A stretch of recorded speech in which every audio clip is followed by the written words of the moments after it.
नवी मुंबई महानगरपालिकेतील कामगारांच्या समान काम समान वेतनाच्या मागणीसाठी आम्ही आज काम बंद केलं होतं। आज सकाळपासून सर्व सिस्टम ठप्प झालेली होती। 1 वाजता आम्हाला मान्य आयुक्तांनी चर्चेला बोलवलं। आम्ही त्यांच्याबरोबर पाऊण तास चर्चा केली आणि त्यांनी आम्हाला लेखी आश्वासन दिलं की 12 तारखेला जी समितीची मीटिंग होणार आहे त्या समितीमध्ये जो काही अहवाल येईल त्याप्रमाणे आम्ही पुढच्या 15 दिवसांमध्ये म्हणजे मुदत जी आहे 2 महिन्याची त्या मुदतीमध्ये आम्ही तुमच्या मागण्याबद्दल सकारात्मक निर्णय घेऊन त्या निकाली काढून त्यांनी आम्हाला आश्वासन दिलेलं आहे।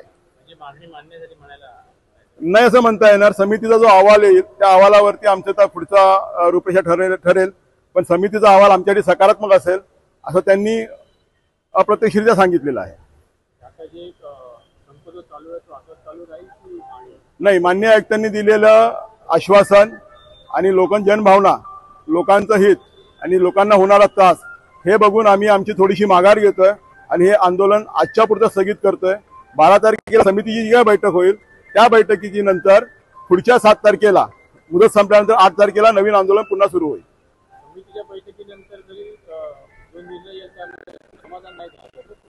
नाही, समाधान होण्याचा संबंध येत नाही। त्या 2 गोष्टी आहेत, एक तर वाढीव पगार मिळेल किंवा समितीने जो ठरवलेला कमी पगार आहे तो मिळेल। त्यापैकी जो काय पगार होतो मी घ्यायला तयार आहोत।